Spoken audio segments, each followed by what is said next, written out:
Goeiemôre liefdes, van my pastoor Tief Boysen en die hele beleefspan. Dit is regtig 'n voorreg om vandag saam met jou tyd te kan spandeer in God se woord. Nou ek weet baie van julle is dalk nog met vakansie, jy is nog in daai vakansiegees. Van julle is dalk reeds terug by die werk of ten minste is julle gedagtes besig om te vorm rondom wat alles voorlê vir 2026. Nou of jy die boodskap kyk in jou pyjamas, want jy is nog kliphard in rustmode, dis 100% okay. En as jy terug is by die werk en jy het al 'n week se werk agter die rug, dis ook goed. 2026 is op ons. Nou hierdie eerste Sondag van die jaar is nie bedoel om jou te jaag nie, dis bedoel om jou en my te rig. Ek hou van hierdie Sondag, die eerste Sondag van 'n nuwe jaar. Dis daai asemteug tussen Kersfees en terug na 'n realiteit. Daai oomblik waar jy kan sê, Here, voor ons hardloop, help my net om reg te begin.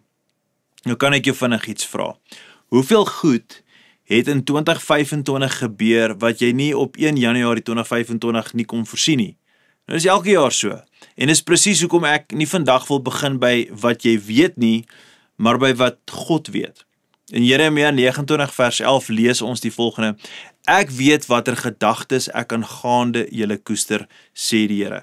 Gedagtes van vrede en nie van onheil nie, om vir julle 'n hoop en 'n toekoms te gee. Geliefde, God sê nie ek hoop nie, hy sê ek weet. Hy weet waar jy is, hy weet wat jy verloor het, hy weet wat jou bang gemaak het, hy weet wat jou suksesse, jou hoogtepunte, jou laagtepunte, hy weet wat voorlê, selfs al weet jy dit nie. In Filippense 3 kom Paulus en hy kom herinner ons daaraan dat my en jou storie is nog nie klaar geskryf nie. Hy sê, nie dat ek dit al verkry het of volmaak is nie, maar ek jaag daarna om dit my eie te maak, omdat Christus Jesus my reeds sy eie gemaak het. Broers en susters, ek reken nie dat ek dit al my eie gemaak het nie, maar een ding doen ek. Ek vergeet wat agter is en ek strek my uit na wat voor is. Ek jaag na die doel om die prys te verkry waartoe God my geroep het deur Christus Jesus. Geliefde, hoor dit vandag, die Here is nog besig met jou. Die beste is nie net agter jou nie, soos vir Paulus, is daar nog dinge wat voor lê. God het nog dinge wat in ons toekoms vir ons wag, maar, en hier is belangrik, 'n nuwe kalenderjaar beteken nie outomaties 'n nuwe lewe nie. Baie mense leef elke jaar dieselfde jaar, net met 'n ander datum. Hulle 2025 raak 'n 2026 en dan raak dit 'n 2027, maar is dieselfde jaar, carbon copy van die vorige jaar. So, vandag vra die Bybel vir ons 3 vrae. Nie oppervlakkige vrae nie, maar vra wat jou en my lewe gaan rig. Vra wat ons gaan help om te besef, hoe lewe ek nie net 'n nuwe datum nie, maar werklik 'n nuwe lewe. Ons eerste vraag sê, wat moet verander? Paulus omskryf hierdie gedagte dat dinge moet verander met iets wat ons moet uittrek en iets wat ons dan in daai plek moet aantrek. Nou lees gou saam met my Paulus se woorde in Efesiërs 4 vanaf vers 22. Julle is onderrig om wat julle vorige lewenswyse betref, die ou mens af te lê wat deur misleidende begeertes verteer word om vernuwe te word in die gees van julle denke en die nuwe mens aan te trek wat volgens God geskape is in ware geregtigheid en heiligheid. Geliefde, let op. Die Bybel sê nie hou op nie, dit sê trek uit en trek aan. Want as jy nie iets probeer stop, as jy net gaan probeer stop, maar jy sit niks niets in die plek daarvan nie, dan los ons net 'n leë spasie. En leë spasies raak nooit lank leeg nie, of dit bly nooit lank leeg nie. So prakties, hoe werk dit? Jy besluit, jy gaan ophou skinder, maar dan begin jy te bemoedig. Jy besluit, jy gaan ophou jaloers wees, maar jy begin om te gee. Jy besluit, jy gaan ophou sukkel met woede, jy gaan nie meer woede-uitbarstings hê nie, so jy gaan leer om te lewe met dankbaarheid. Jy gaan ophou met gewoonte sonde, want jy kies reinheid. Jy gaan dit vervang met reinheid, patrone van reinheid. Nou kan ek dit miskien vir jou prakties maak, né? Iets wat ek dink ons almal mee kan identifiseer, veral na Kersfees, Nuwe Jaar en al hierdie feeslikheid. Nou dis Januarie, né? En is na Kersfees. Nou al die koek, na al die suiker, al daai stuk sjokoladekoek wat jy so geniet het, né? Nou die oud is daai koek en die nuwe is 'n bak vars vrugte. Nou luister, nee, voordat julle nou hy praat oor daai, nee, ek praat oor 'n beginsel. As jy die hele tyd gaan dink aan daai koek en sê, ek gaan nie die koek eet nie, ek gaan nie die koek eet nie, ek gaan nie die koek eet nie, wat gebeur? Jy dink heeltyd aan daai koek, nie? Jy ruik dit, jy maak die yskas oop en jy, ek mag hom eet, ek gaan hom eet nie, maar jy maak al planne, hoe kan jy by daai koek uitkom sonder die ander kan sien, want wie wil nou eintlik chocoladekoek deel met enigiemand? Nee, jy maak plannetjies, maar jy sê vir jouself, solank ek dit net nie eet nie, solank ek dit net nie eet nie, nee? Maar ongelukkig jou hele wêreld raak daai stuk chocoladekoek. Dis hoekom Jesus sê die Fariseërs, hy het eintlik so aangespreek. Hy het vir hulle gewys dat hulle identiteit was godsdienstig, maar nie gevul met liefde nie, nê? Dit was, kyk wat doen ons nie. Met ander woorde, hulle het hierdie lys gehad van selfprestasie, hierdie lys van wilskrag, van 'n klomp dinge wat hulle nie gedoen het nie, tog hulle het nie gevul met wat eintlik saak maak nie. Die manier om die ou te los is nie om dit aan te staar nie. Dis nie om 'n lys te maak van kyk wat ek alles nie doen nie. Nee, dis om te draai na iets niets toe, te draai na Christus toe en te beweeg in daai rigting. So, hoe nader jy aan die nuwe beweeg, hoe verder raak jy van die ou af. Nou, daar's prakties vinnig 3 slaggate waarvoor ek en jy moet oppas. En die eerste een is perfeksionisme. 2026, geliefde, gaan nie perfek wees nie. Nie jy nie, nie ek nie, niemand van ons gaan perfek wees en alles perfek regkry nie. Maar God is besig om jou te vorm, so gee oor aan sy proses en hou op om alles perfek te probeer doen. Die tweede slaggat is wilskrag besluite. Met ander woorde, jy het een keer besluit en nou is dit klaar. Maar die meerderheid van ons het eenvoudig net nie so sterk wilskrag dat ons een keer besluit het en nou is dit finaal nie. Nee. Dis nie 'n nuwejaarsbesluit nie. Dis nie 'n nuwejaarsvoorneme nie. Dis 'n daaglikse besluit. Dis 'n proses. Dis 'n besluit om oor te gee aan God se genadeproses van transformasie. Die derde slaggat is die een van dit voel nie reg nie, so omdat die verandering vreemd voel, wil ek dit nie doen nie. Geliefde, die nuwe gaan vreemd voel, nê? Ek praat nie nou van sonde nie, ek praat van jy begin 'n nuwe ding doen, die regte ding doen, die God ding doen, maar nou voel dit vir jou vreemd, nê? Maar net omdat daai ou stinktrui bekend voel, beteken nie jy moet hom aanhou dra nie. Ek hoop dit maak vir jou sin. Herhaling bou geestelike spiergeheue. Ek dink nou sommer aan nou Karate Kid, daai fliek, ek reken meeste van julle het al gekyk, daai wax on, wax off beginsel, nê, waar ou Master Miyagi vir Karate Kid nou kom leer, hy moet hom so polish, en dan moet hy hom so opvryf, en moet hom so polish, en ek kan daar hy seun staan, hy is so frustreerd, want hoekom leer hy nie vir hom om te fight nie? Maar die ding is, hy kom leer vir hom 'n beginsel. Die beginsel aanvanklik voel vir ou Karate Kid vreemd, dit voel vir hom verkeerd, amper asof dit sy tyd mors, maar dit is daai herhaling wat hom later gewys het om goed te kon beklei. En net soos dit met my en jou, met ons geestelike wandel saam met die Here, daar is sekere beginsels wat aanvanklik vir ons vreemd voel. Dit voel soos tydmors. Moet ek al vinniger beweeg, nie meer gevorderd wees nie. Nee, dis daai herhaling wat by ons spiergeheue of eintlik maar ons geestelike spiere, daar kry ons bietjie 'n vorming wat nodig is. Nou Paulus vat dit vir ons nog verder. Hier in Romeine 13 wanneer ons lees, die nag is ver gevorder, die dag is naby. Laat ons dan die werke van duisternis aflê en die wapenrusting van lig aantrek. En dan in vers 14 sê hy, maar trek die Here Jesus Christus aan en moenie voorsiening maak vir die begeertes van die sondige natuur nie. Met ander woorde, dis nie net nuwe gewoontes nie, dis 'n nuwe identiteit. So wat moet verander? Ons moet die ou mens uittrek en ons moet die nuwe identiteit in Christus aantrek. Ons tweede vraag gaan alles oor hierdie, waar is daar toe deure en waar is daar oop deure? Geliefdes, hier is iets wat ons vinnig net moet regstel. God se planne vir jou lewe word nie afgelaai nie, dit word ontdek. Baie van ons wens eerlikwaar die Here sal net vir ons al 'n PDF dokument stuur, iets wat ek net kan download met 'n duidelike planne, stap 1, 'n stap 2, 'n stap 3 en dis maklik, nee, ons download net vinnig ietsie en dan net ons dit. Maar dis nie hoe God werk nie. God vorm nie net jou bestemming nie, hy vorm jou en my onderskeidingsvermoë. Dis hoekom oop en toe deure eintlik so belangrik is. Paulus skryf vir ons hier in 1 Korintiërs 16 vers 9 die volgende: Hier is vir my 'n groot en kragtige deur oopgemaak vir die werk. Al is daar baie teenstanders. Let op geliefde, 'n oop deur beteken nie 'n maklike deur nie. 'n Oop deur beteken nie daar is geen weerstand nie. In Paulus se geval was die deur oop, maar die teenstand was uiters groot. Baie gelowiges maak ongelukkig hierdie fout. Hulle dink as dinge moeilik is, kan dit immers nie God wees nie.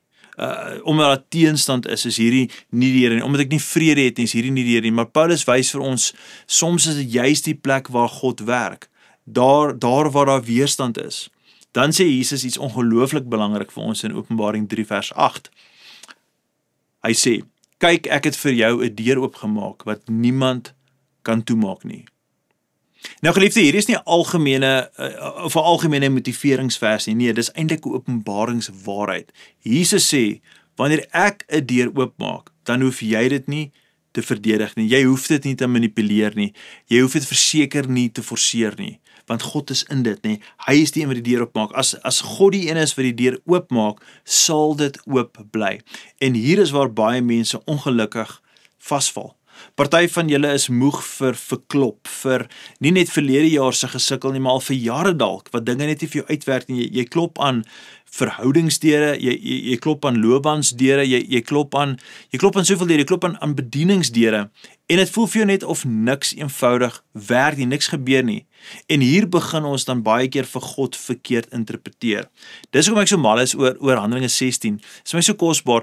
Paulus is op sending. Hy is besig om die wêreld te verander, nê? En ons lees dit hierso vanaf vers 6 tot vers 10. Paulus en sy metgeselle het deur die streek van Frigië en Galasië gereis, maar die Heilige Gees het hulle verhinder om die woord in die provinsie Asië te verkondig. Toe hulle by die grens van Misië kom, het hulle probeer om Bitinië binne te gaan, maar die Gees van Jesus het dit eenvoudig nie toegelaat nie. Hulle het toe deur Misië gereis en na Troas gegaan.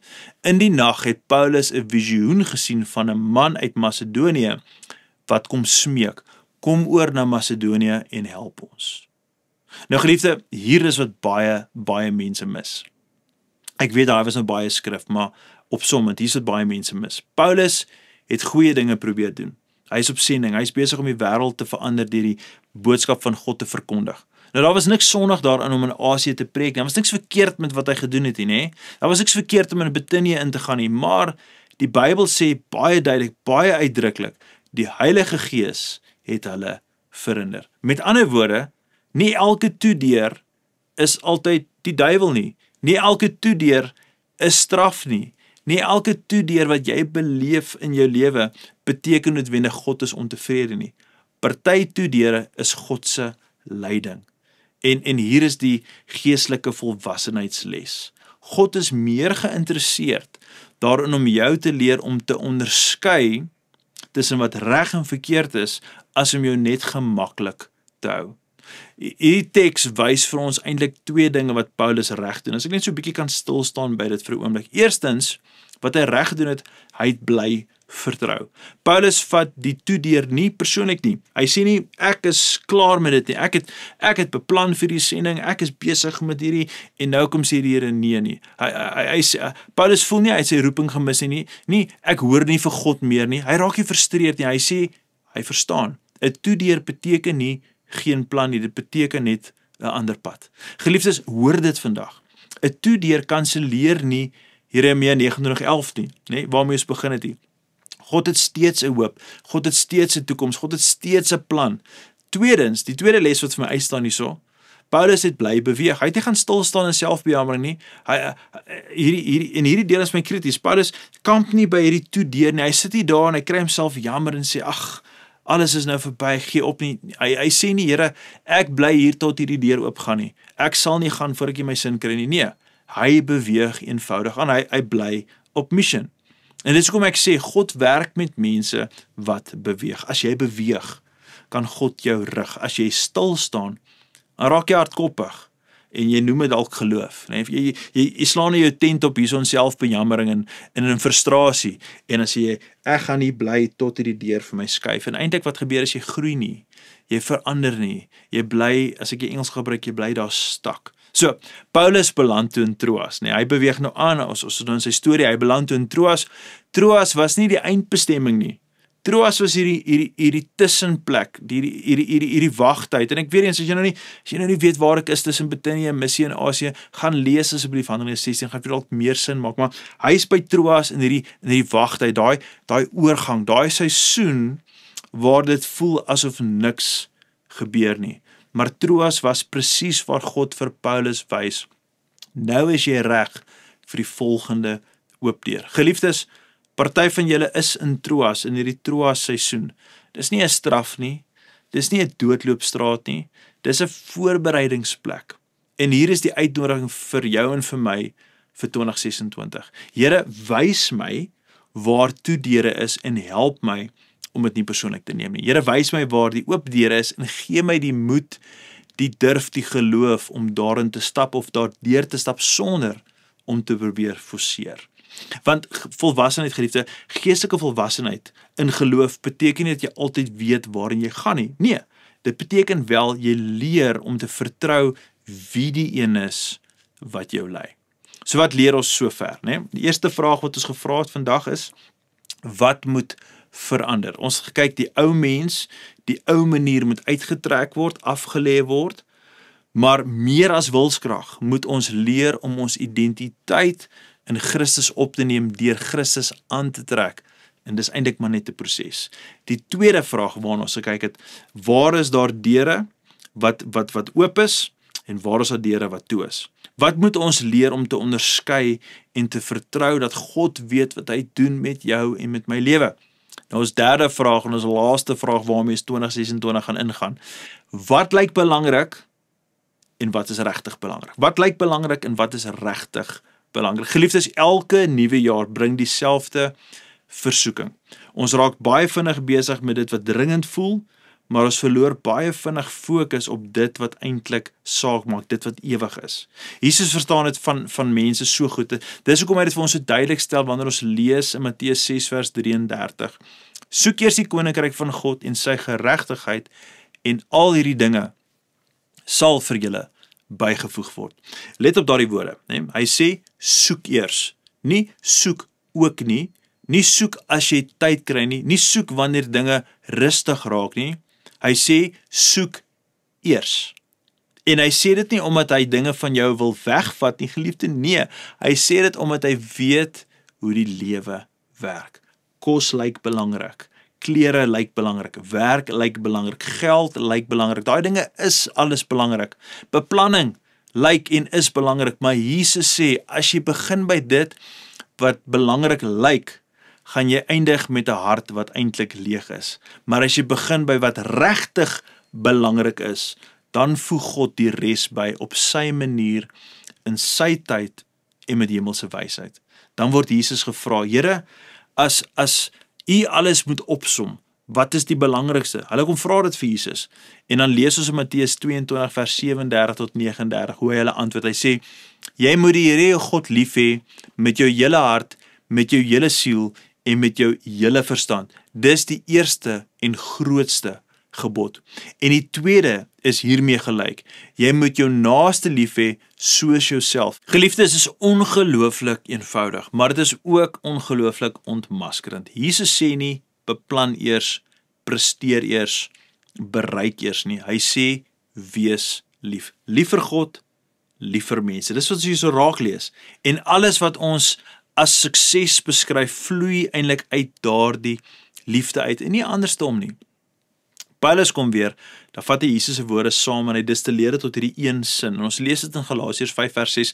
Dis prakties, dis eenvoudig. Hy sê, wat werklik saak maak, is geloof wat deur liefde tot uiting kom. Hoor dit mooi. Nie geloof wat alles verstaan nie, nie geloof wat altyd reg is nie, nie geloof wat perfek leef nie, maar geloof wat sigbaar word in liefde. Dis hoekom ek dit so duidelik wil sê aan die begin van 2026. Geliefdes, as 2026 anders te moet wees vir jou, vir my, vir ons, dan moet ons anders te wees. Jy en ek, ons moet anders te wees. Nie net jou en my omstandighede nie, nie net jou werk nie, nie net jou finansies nie. Jy moet en ek moet anders kies. Ons moet anders prioritiseer. Ons moet anders leef. Nie uit skuld uit nie, nie uit vrees uit nie, nie uit 'n begeerte om perfek te wees en net reg te lyk nie, maar ons moet lewe vanuit liefde. En nou wil ek jou nie net los met 'n goeie gedagte nie. Ek wil jou nooi na 'n besluit toe. Nie 'n emosionele besluit nie, maar na 'n intentionele besluit. As jy vandag kan sê, Here, ek is in. Ek is in vir 2026, ek is in om u koninkryk die nommer 1 prioriteit van my lewe te maak. Ek wil leer om dit reg te kry daagliks. Ek gaan dit dalk nie perfek reg kry nie, maar ek wil leer om dit reg te kry en ek wil u vertrou om dit reg te kry. Ek wil hê u moet my help. As jy sê ek is in, ek wil dit doen, dan wil ek jy moet saam met my hierdie bid. Nee, en ek gaan vandag iets doen wat ons nog nie voorheen gedoen het. Ek gaan 'n gebed nou vir julle op die skerm sit en ek wil hê jy moet hierdie gebed saam met my bid. Sê dit. Vader, ek kies vandag dat 2026 'n jaar sal wees waar ek nie net bestaan nie, maar waar ek u planne volg. So vandag maak ek hierdie besluite. Ek besluit om die ou af te lê en die nuwe aan te trek. Ek besluit om nie by toedeure te kamp nie, maar om u leiding te vertrou. Ek besluit om eers u koninkryk te soek deur u lief te hê met my hele hart en mense lief te hê soos u my leer. Here, ek het Jesus se krag nodig. Ek kan dit nie op my eie doen nie, maar ek kies om u beloftes te vertrou. U het goeie planne vir my. U het 'n hoop en 'n toekoms vir my en daarom gee ek myself vandag opnuut aan u oor in Jesus naam. Amen en amen. Nou geliefde, as jy vandag daai gebed saam met my gebid het, is ek opgewonde saam met jou dat 2026 nie net 'n nuwe jaar gaan wees nie, maar 'n jaar met nuwe rigting. Dankie dat julle saam met ons gehardloop het deur 2025 en dalk die wat vandag vir die eerste keer inskakel op Beleef se platform, is so lekker dat jy saam met ons is. Ons vertrou dat 2026 'n jaar sal wees waar nog meer mense die liefde van Jesus sal ontdek en dat deur hierdie platform en deur die bediening van Beleef gemeente en soveel ander kerke mense by Jesus se hart sal uitkry. Daarom vra ons julle sal aanhou bid saam met ons, aanhou vertrou saam met ons en aanhou droom dat die evangelie van God 'n impak sal maak in hierdie wêreld. Gaan in vrede. Totsiens.